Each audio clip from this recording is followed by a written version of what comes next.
কি চমৎকার ফল গো গুরু ধরে ওই গাছে, কি চমৎকার ফল গো গুরু ধরে ওই গাছে।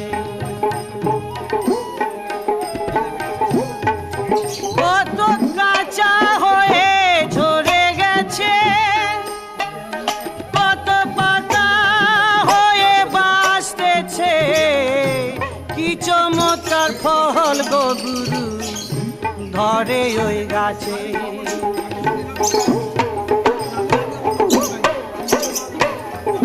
সেই গাছেতে আছে তিনটি ডাল, দু ডালেতে ব্রহ্মা বিষ্ণু,